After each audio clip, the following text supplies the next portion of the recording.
আসসালামু আলাইকুম my to family and Facebook family. Hopefully সবাই ভালো আছেন, সুস্থ আছেন। আলহামদুলিল্লাহ আমরাও ভালো আছি। আমি যেদিন বেডশিট চেঞ্জ করি সেদিন রুমের ঝুলটা ঝেড়ে নেই। এতে করে আমার কাছে মনে হয় যে আগের যে ময়লা বেডশিটটা আছে ঝুলটা সেই বেডশিটের উপরেই পড়ে, আর পরের বেডশিটটা উঠে ফেলে দিই। আর সেটা তো ফেলে দিই বলতে উঠে তো ধুতে দিয়ে দিই, ময়লাটা পড়ে যায় আর কি। তো বেডশিটটা উঠানোর পরে ভাবলাম জানালা দিয়ে অনেক রোদ আসছে, তোষকটা একটু রোদে একটু গরম হোক। আর এই পাশে দিয়ে হচ্ছে আমি অনেক দিন ধরে দেখছিলাম আমার যে হেল্পিং হ্যান্ড ও খাটের এই পাশগুলো ঝাড়ু কম দেয়, তো আমি একটু ঝাড়ু দিয়ে এগিয়ে আনছিলাম ময়লাটা। যেদিন বাসায় থাকি সেদিন তো টুকটাক অনেক রকম কাজ নিজেও করি, আর হেল্পিং হ্যান্ডকে দিয়েও করিয়ে নেই, তবে বেশিরভাগ কাজ আমি নিজে করতেই পছন্দ করি।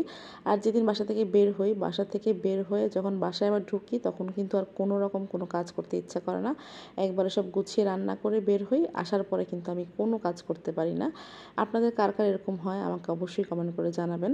তো যেহেতু বাসায় ছিলাম, সোফাগুলো সরিয়ে একটু ঝাড়ু দিয়ে নিয়েছিলাম, পরে আমার হেল্পিং হ্যান্ডকে দিয়ে ঘর মোছাচ্ছিলাম, আর এখানে একটু ভিডিও করছি আর আমার মেয়ের সাথে কথা বলছিলাম। এর মাঝে কিন্তু আমি দুপুরের জন্য রান্না করেছি, কিচেন ক্লিন করেছি। এরপরে আমার যে হেল্পিং হ্যান্ড আছে ও চলে যাওয়ার পরে আমরা সবাই একসাথে লাঞ্চ করেছি। এরপরে দুপুরে একটু ঘুমিয়েছিলাম। তো ঘুম থেকে ওঠার পরে মনে হলো যে অনেকদিন ধরে ভাবছিলাম যে মুগ পাকন পিঠা বানাবো, তো আজকে একটু বানিয়ে নিই। গতকাল আমি একজনকে দেখেছি যে উনি মুসুর ডাল দিয়ে এই পাকন পিঠা বানিয়েছিল, তো ভাবলাম যে আজকে আমি 2 রকম ডাল মিক্সড করেই পিঠাটা বানাই, দেখি কেমন হয়। তো আমি মুগ ডাল নিয়েছিলাম 1/2 কাপ, আর 1/4 কাপ নিয়েছি হচ্ছে মসুর ডাল। এতে পরিমাণ মতো লবণ আর একটু হলুদের গুঁড়া দিয়ে সেদ্ধ বসিয়ে দিয়েছি। হলুদের গুঁড়াটা আমার কাছে ভালো লাগে দিলে, একটু হলুদ হলুদ কালার হয় তো ভালো লাগে দেখতে, এই জন্য দিয়েছি। সেদ্ধ হতে কিন্তু বেশিক্ষণ সময় লাগে না। এরপরে আমি এটা হ্যান্ড ব্লেন্ডার দিয়ে ব্লেন্ড করে নিচ্ছিলাম। আপনারা চাইলে ব্লেন্ডারও ব্লেন্ড করতে পারেন, বা একটা ডাল ঘুটনিতেও ঘুটা দিলে কিন্তু সেম কাজটাই হবে। তো এইভাবে হ্যান্ড ব্লেন্ডার দিয়ে আমি খুব ভালো করে ব্লেন্ড করার পরে মনে হলো যে একটু বেশি পানি পানি হয়ে গিয়েছে, তো এই কারণে চুলা আরও কতক্ষণ জাল করে পানিটা একটু কমিয়ে নিব। আমি দুপুরে কিছু আনার ছিঁড়ে রেখেছিলাম, তো আমার ছেলে এভাবে গোটা আনার খেতে চায় না, ওকে একটু জুস করে দিলে খুব সুন্দর করে খায়। তো আমার এই যে ম্যানুয়াল জুসারটা আছে এটা দিয়ে আমি এখন আনারের জুসটা করে নেব। এখন অনেকেই বলবেন ছেলেকে আনারের জুস দিলেন, মেয়েকে দিলেন না। আমার মেয়ে আজকে মিড মর্নিংয়েই আনার জুস খেয়েছে। একদিনে তো আর একই রকম ফল 2বার খায় না, তো ওকে আর দিইনি, এজন্য শুধু ছেলেকেই দিলাম। আর ওকে যখন দিয়েছিলাম সেটা আর ভিডিও করিনি। আর ও গোটা আনারটাই খেতে পারে বা খেতে পছন্দ করে, এজন্য ওর জন্য আসলে এত ভেজাল করতে হয় না, কিন্তু আমার ছেলে এভাবে খায় না।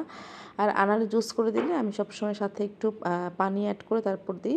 শুধু আনারের জুসে না, যে কোনো র ফলের জুসে আমি আনারের জুস করতে করতে এখানে আমার ডালটাও পরিমাণ মতো শুকিয়ে এসেছে। তো এখন এখানে আমি হচ্ছে 1 কাপ চালের গুঁড়া দিয়েছি আর 1/2 কাপ ময়দা অ্যাড করব। তো চালের গুঁড়া আর ময়দা দিয়ে এটাকে কিন্তু এখন আমি নাড়াবো না, কিছুক্ষণ ঢেকে প্রায় 4-5 মিনিট ঢেকে রেখে দেব। এরপরে আমি একটু নাড়িয়ে এটাকে এরকম সুন্দর করে একটা কাই করে নিয়েছি। আর কিছুক্ষণ ঠান্ডা হয়ে যাওয়ার পরে হাত দিয়ে খুব ভালো করে মথে নিয়েছি। খুব বেশি ঠান্ডা হওয়া যাবে না, কিন্তু গরম থাকা অবস্থায় মথতে হবে, তা না হলে কিন্তু সুন্দর একটা স্মুথ ফিনিশিং আসবে না। পিঠা জিনিসটা খেতে যত মজা, তৈরি করতে কিন্তু ততই কষ্ট, ততই ভেজাল। তারপরেও নিজের ইচ্ছা যখন হয়েছে খেতে তো হবেই, আমাকে তো আর কেউ বানিয়ে খাওয়াবে না, নিজেরটা নিজেরই বানিয়ে খেতে হবে। আর আমার ছেলে মেয়ে দুজনেই এই পিঠাটা খুব পছন্দ করে, বিশেষ করে আমার ছেলে মুগ পাকন পিঠা খুবই পছন্দ করে। তো ভাবলাম যে না, বাচ্চারাও হচ্ছে খাবে, বিকালের নাস্তাটাও হয়ে যাবে। আর আমারও অনেকদিন ধরে খেতে ইচ্ছা করছিল, বানিয়ে ফেলি। তো এরকম আমি রুটির মতো করে বেলে নিয়েছি, খুব বেশি পাতলা করা যাবে না, একটু মোটাই করে নিয়েছি, দেখতেই পেয়েছেন। আমি না মুগ ডালের পিঠার ডিজাইনটা অত ভালো পারি না, তারপর আমি চেষ্টা করি ডিজাইনটা করার জন্য। আর এটা যেভাবে আমি একটা সুই দিয়ে কেটে নিচ্ছিলাম, যারা খেজুরের কাঁটা ইউজ করেন বা যাদের কাছে আছে তারা খেজুরের কাঁটা দিয়ে করবেন ডিজাইনটা। একদম নর্মাল ডিজাইন, এরকম চারপাশে একটু খাঁজ কাটা করে দিচ্ছি, সবাই যেটা করে সেটাই করছি। আমি বললাম না আমি অত এক্সপার্ট না বা ভালো করে পারি না। তো সুইয়ের মাথায় একটু পরপর একটু তেল লাগিয়ে নেবেন, তাতে করে সুন্দর একটা স্মুথ ডিজাইন আসবে। আর এরপর টুইজার দিয়ে ভাবে আমি চাপ দিয়ে নিচ্ছিলাম। বড় সুই, টুইজার আর ছোট যে কেচিগুলো আছে এগুলো দিয়ে কিন্তু খুব সুন্দর সুন্দর ডিজাইন হয়।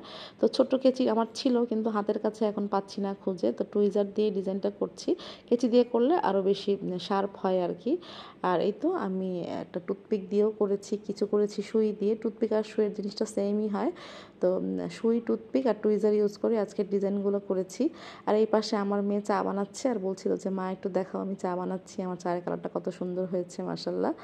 তো আমার পিঠাগুলো আমি রেডি করে ফেলেছি, এখন পিঠার জন্য শিরা তৈরি করে নিচ্ছি। এখানে আমি 2 কাপ পানি নিয়েছি আর 1.5 কাপের মতো চিনি নিয়েছি। আর এই তো এখানে আমি দিয়ে দিচ্ছি গরম মশলাগুলো, তেজপাতা, এলাচ, দারচিনি। কিছুক্ষণ আমি পানিতে বলক নিয়ে আসবো, মানে চিনিটা গলে যাওয়া পর্যন্ত পানিতে বলক আসবে, তারপরে হচ্ছে চুলাটা আমি অফ করে দিব। আর এখানে আমি ডুবো তেলে পিঠাগুলো ভেজে নিচ্ছি, আর খুবই অল্প আছে পিঠাগুলো ভাজতে হবে। আঁচ কিন্তু বাড়িয়ে দেওয়া যাবে না, তাহলে উপর থেকে পুড়ে যাবে আর ভিতরে হবে না। পিঠা কিন্তু একদম ডিম আছে, বারবার বলছি, একদম নিভু নিভু আছে এভাবে ভেজে নিতে হবে। জাল বাড়ালেই পিঠা নষ্ট হয়ে যাবে। পিঠা ব্যাপারটা হচ্ছে খুব ধৈর্যের ব্যাপার।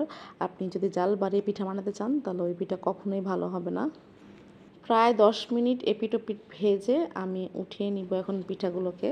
পিঠাগুলো তেল থেকে খুব ভালো করে তেল ছাড়িয়ে উঠিয়ে আমি শিরায় চুবিয়ে দেব, আর দেখবেন কি সুন্দর শিরাগুলো সোক করে নিচ্ছে পিঠাগুলো।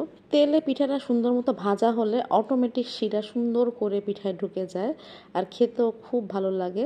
তো আমাদের কিন্তু পিঠা ভাজা শিরায় দেওয়া শেষ, আমাদের খাওয়াও শেষ হয়ে গিয়েছে। বাচ্চারা এখন পড়তে বসেছে, আর আমি যে বিকালের কাপড়গুলো ছিল, শুকনো কাপড়গুলো, এগুলো বসে বসে ভাঁজ করছিলাম আর একটু ফোন দেখছিলাম। তো আজ এখানে আপনাদের কাছ থেকে বিদায় নিচ্ছি। সবাই ভালো থাকবেন, সুস্থ থাকবেন। আল্লাহ হাফেজ, আসসালামু আলাইকুম।